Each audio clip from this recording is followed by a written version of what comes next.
Hi everybody. My name is Jerry Wise, and I have been helping people for over 40 years as a therapist, a pastor, and now as a life and relationship coach. And this video is entitled Overcoming Toxic Empathy. We don't generally think about empathy as being toxic, but many times it is.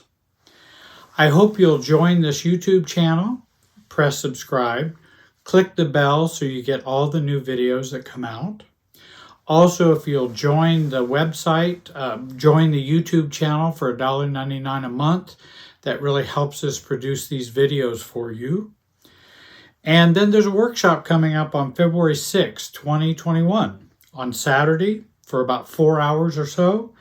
And it's getting your family of origin out of you. Go to the website and sign up for the workshop. And even if you can't attend, you'll get notes to the workshop, a free video of the entire workshop. So whether you attend or not, if you'd like to get it, you can go and sign up for it. Hopefully you can join and participate in the workshop. No one has to participate, but in this workshop, I do work with folks who are a part of the workshop, sometimes in role play, sometimes in helping them with their issues. So please sign up for that February workshop. In this video, I want to talk about empathy, and particularly toxic empathy. Just like I believe codependency can be so severe that it can kill us, being a recovery codependent, I know how damaging and how difficult codependency can be. I also believe that toxic empathy or empathy can be so damaging in other people's lives and in our own lives that it can really cause a lot of damage. And oftentimes toxic empathy can kill others. It can also bring irreparable damage to ourselves as well. So what am I talking about when I talk about toxic empathy? And then what is healthy empathy? Well, toxic empathy is that feeling into and feeling for, which is the meaning of empathy, which, by the way, is not a very old term. It doesn't have a long history, and I'll talk about that later. But feeling into and feeling for someone out of a sense of no self, and as a function of our underlying anxiety, and it also helps us to borrow self from other people. This over-empathy blinds us to self-awareness and to the toxic nature of the relationship that we're in. And codependents, for example, suffer from toxic empathy. This is empathy that takes us out of ourselves, and we end up borrowing self from the target of our empathy because now I have meaning, value, connectedness, and my empathy pushed me into doing that. So then, Jerry, well, if that's toxic empathy, what's healthy empathy? Well, I believe healthy empathy is really compassion that functions out of a sense of self. It doesn't render harm to ourselves, nor does it enable or harm other people. This allows us to be really helpful without self-harm or without harm to others. And it is a function of the real self, not a pseudo-self or a false self. Let me give you some examples, a couple about toxic empathy. People often talk, and after years and years and years, and people would say, I just felt her grief. I knew exactly what they were feeling. I just feel so sad for him. I just feel so angry for him. And then I asked the question, well, how do you feel other people's feelings? And how do you feel for someone logically? The only feelings I can feel are mine. And I think that's something to remember. It doesn't mean we can't be attuned to other people, but when we're feeling for someone else and when we are feeling other people's feelings, that's when I think we may have some toxic empathy or enmeshed empathy going on.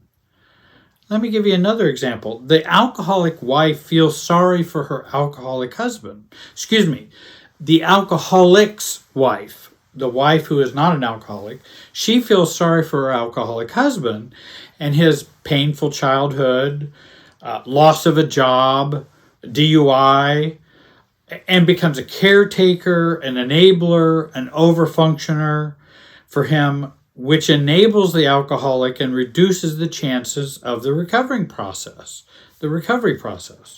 She's always feeling for him and feels very sorry for him. One of the titles I was going to use for this video was Stop Feeling Sorry for Everybody. And that doesn't, we're going to talk about compassion. And from my past and all that I've been through, I definitely have compassion for other people. But we're talking about a kind of a toxic compassion or a toxic empathy. The kids in this alcoholic home are upset with mom for staying with him because he's so abusive to them. But she stays because she believes there's a good man deep down inside him, even though he's causing and wreaking damage everywhere. Now, I recommend those folks go to Al-Anon. I recommend they start focusing on themselves. And Al-Anon is a program that helps you focus on yourself rather than over-empathizing for the addict or alcoholic. Oftentimes, our immature empathy comes out of our own anxiety. Empathy is often a force for fusion or enmeshment. And I discovered this when I was training for pastoral counseling as a chaplain in a hospital. I had a wonderful supervisor who was great. And this empathy that comes out of this is empathy that comes out of a strong sense of self, knowing where I end and you begin. But when I first started training, I didn't have that sense of self. And it was very difficult. I felt their pain, I felt my pain, and I would often over-empathize, which actually was not very helpful in the chaplain program, in the chaplain process, and helping people with grief, loss, sickness, death, family members. A good rule would be reduce your empathy for those who lack it. And that's another rule we want to remember. And oftentimes, those of us who have grown up in dysfunctional homes, we gear up our empathy for those who lack it. And we want to stop being sensitive to others' sensitivities. Because again, that's a pinging that occurs in a systems way of thinking. And we want to be very careful about being empathetic for those who lack any empathy.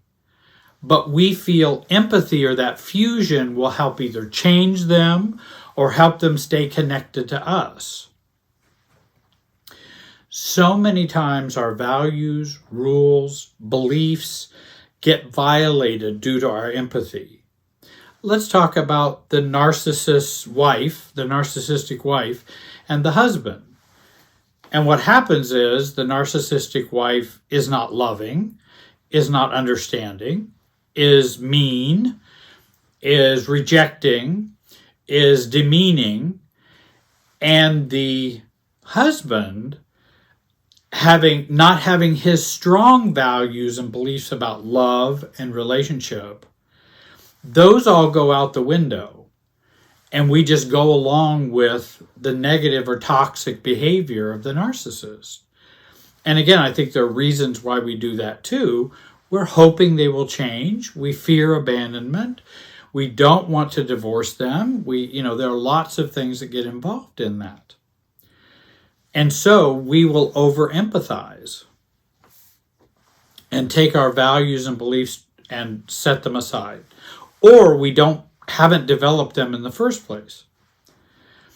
often we do the opposite due to a lack of self and too much systems anxiety. Because when there's systems anxiety, I know one example in, you have someone who is speaking to a class of people, and they're really kind of being rude or inappropriate, and there's some people in the classroom who are starting to be agitated by this.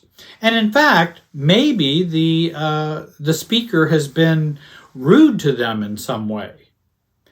And so what happens, the tension starts to rise in the room. And most of the room starts to feel this anxiety that's happening. And guess what will break the anxiety? Somebody being empathetic. Somebody being empathetic with the person who has been hurt. Now, I don't think somebody should hurt somebody in front of a class and do all of that.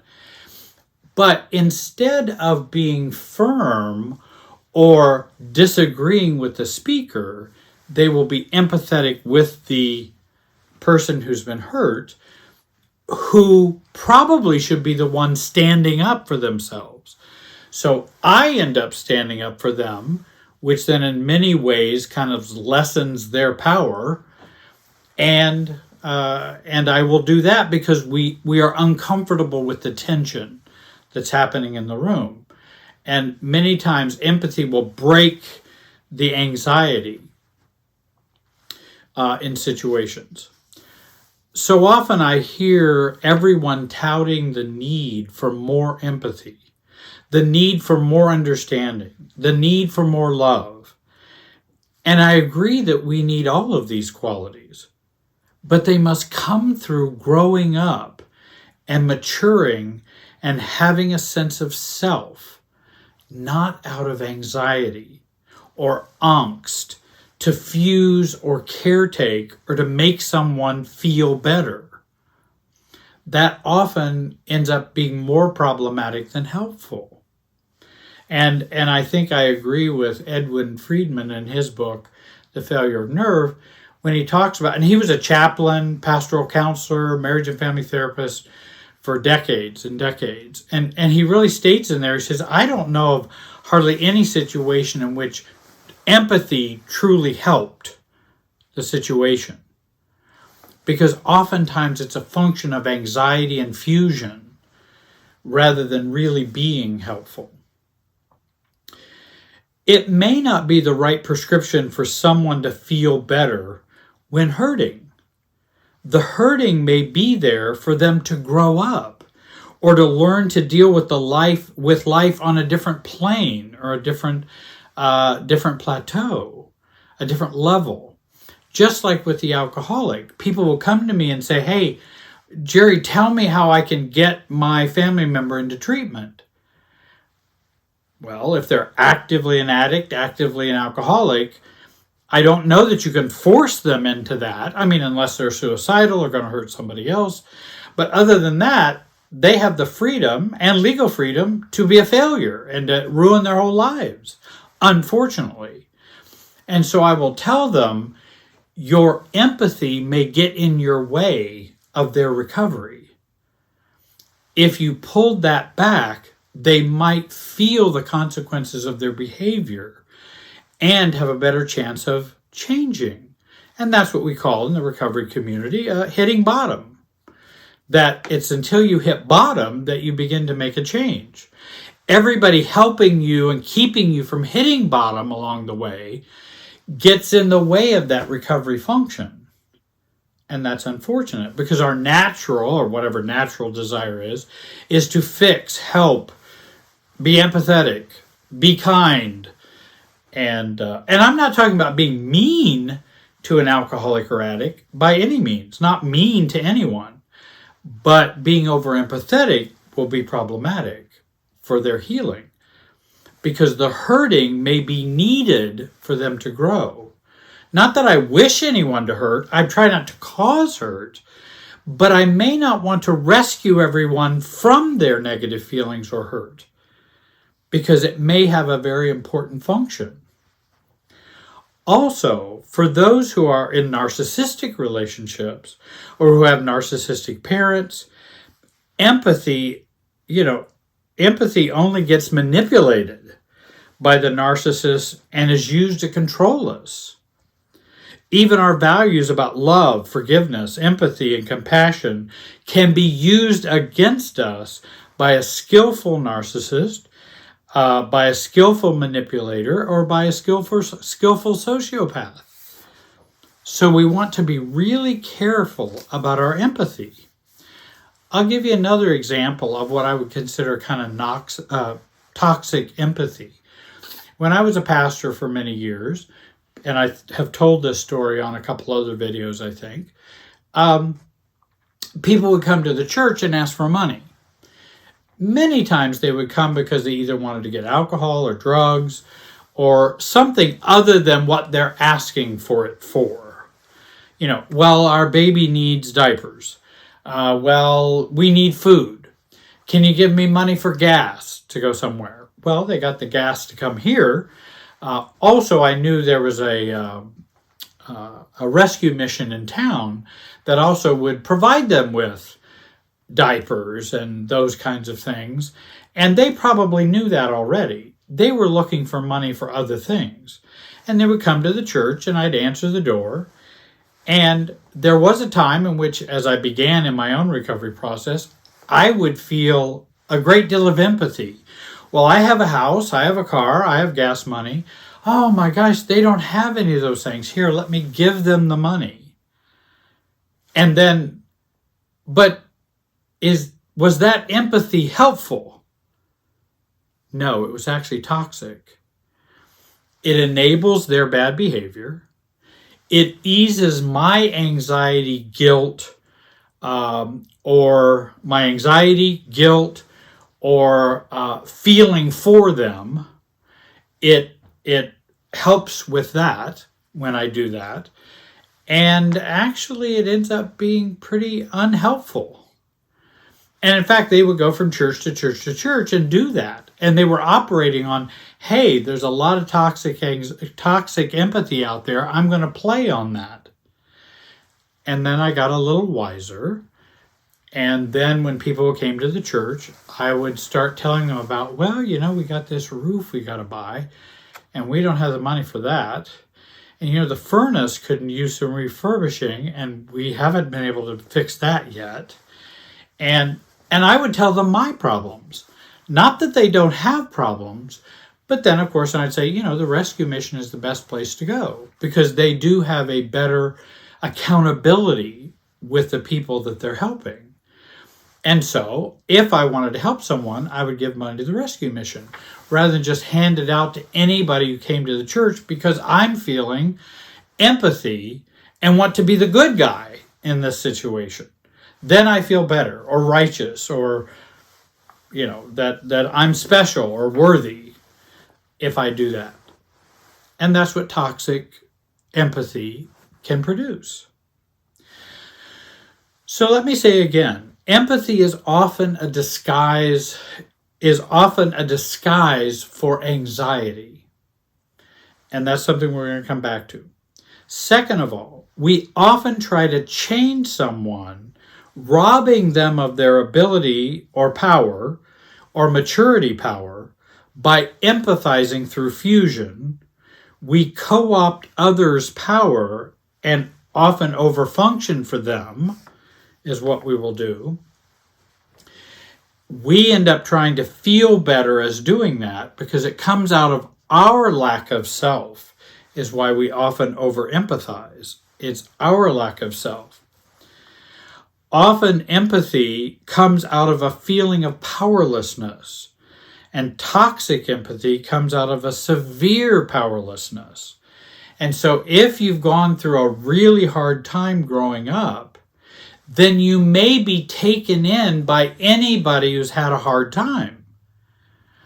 And that can be problematic, which is why we end up with a narcissist or end up with someone who has severe problems or multiple problems, because we're so used to having someone having all these problems, and then we gravitate to those relationships and then end up having to caretake them because nobody caretook for us. So we now are in the caretaking role. But now it's just a change without a change. From not being caretaken to now I'm going to caretake everyone else or someone I'm married to or in my relationships. Those in the cluster B categories for personality disorders, narcissism, borderline, histrionic, sociopathic, etc., count on others to hyper-empathize. The narcissist, the wife's so empathetic, he doesn't have a job. He just keeps getting into arguments with people at work and can't keep a job. I just can't leave him now because that wouldn't be very caring. Though he might be mean and demeaning and all of those and bad use of finances, etc. But we will over-empathize, and the narcissist will count on that from us. Narcissistic parents will count on our empathy. A narcissistic parent would, you just don't know how much you're hurting me. That is to draw out that hyper-empathizing. And it can happen in a severe way. It can happen in a more mild way. And they say, well, that just hurts me that you didn't want to come to Christmas or Thanksgiving on this day, so that you can empathize with poor mom or poor dad. We often empathize with unself-regulated others. And then many times don't empathize with self-regulated others because they seem to be more strong. They don't need my pity or empathy or over-concern, but will empathize with the unself-regulated others that are in our lives. A word of advice: you will do more good in the world to empathize less and function more maturely and call others to function more maturely.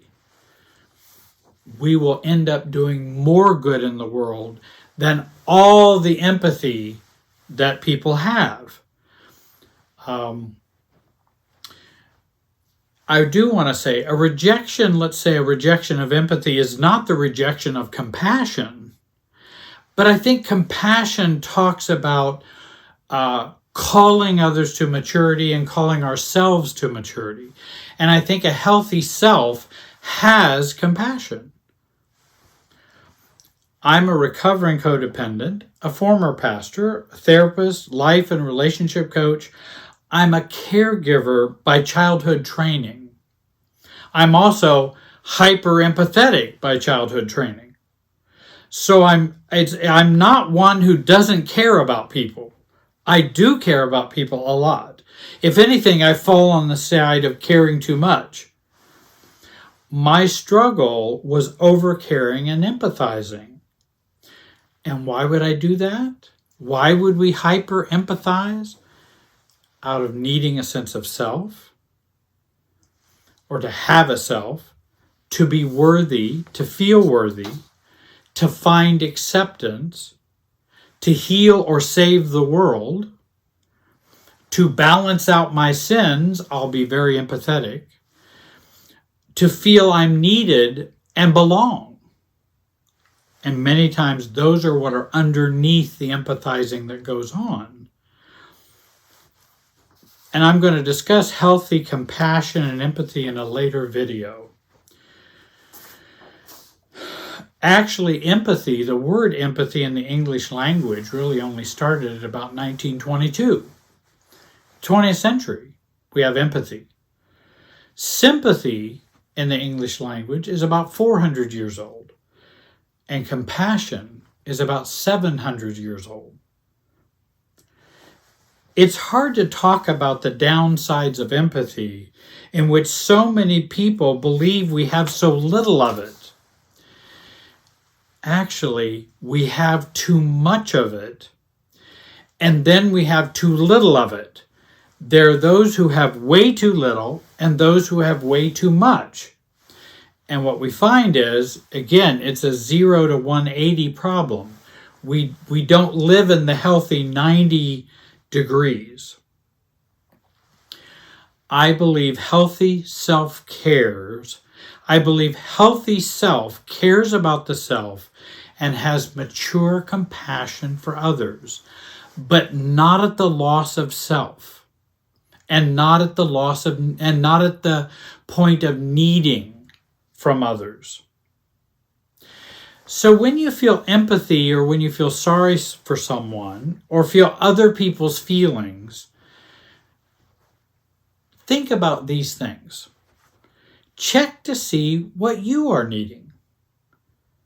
Staying connected to yourself and aware of yourself is very important when you start to feel empathy. Because again, I think empathy, as Edwin Friedman talks about, is a fusion function. It tends to fuse us to someone. But that's not necessarily connecting with them, that's fusing with them. Let others deal with their problems. You can stand alongside. Use your thinking versus your feeling system when you get into a hyper-empathetic position or feelings. Don't abandon your values, beliefs, and principles. When I was talking with the couple or the family that was there at the church, and I said, hey, my roof needs work, that I wanted to value my beliefs. And my belief says, love other people. And I believe I was doing something more loving for them and more appropriate because I wasn't playing the game, which is actually, I believe, more loving than playing the game. And so I wanted to stay out of the games, and I wanted to point them in the direction of true help if they needed real help. Don't try to change or fix the other person with your empathy. And examine yourself. Do you feel yourself losing yourself and fusing with other people or the other person? Remember, compassion or empathy does not equal over-functioning. That's something very much more unhealthy. Ask yourself, also, am I functioning in a triangle with others or another issue? And much like you have the alcoholic, alcoholism, and the wife. And oftentimes the wife functions in this triangle with those three components. And that triangle can keep people stuck for many, many years. Use your caring to model healthy, mature behaviors and actions. In other words, use your caring or empathy, if we want to use that, use your caring to model healthy, mature behavior and actions. And I think that's what I was doing with the couple who came to the church. My life wasn't perfect. We didn't have all of our bills paid. And we have to go do what we need to do to start from the bottom, do what we need to do, and build from there. And there are people who will help with that in a mature way. And what I found at like the rescue missions and places like that, often they don't over-empathize and don't over-sympathize and don't over-function for their charges, for the people who come in with them, because they have learned that's not the way to help somebody. And you might take a look at that. Reduce being sensitive to the sensitivities of others, meaning stay on your side of the tennis net. Observe and don't absorb when you're feeling empathetic. If you're feeling empathetic, be careful not to absorb what the other person is feeling, thinking, saying, doing. If you need help with these things, contact us to help coach you and help you with toxic empathy. I think you might like reading the book, though it's not always easy to read, but it's a great book. Edwin Friedman's The Failure of Nerve, his chapter, Survival in a Hostile Environment, The Fallacy of Empathy. I hope you'll subscribe to this channel, join on a monthly membership to help support the videos. Contact me, go to our website, which is listed below, if you need help from my associates, myself, or an intern. Join my Facebook, Instagram, and Twitter pages. And I want to thank you today for watching. Have a great day and be wise.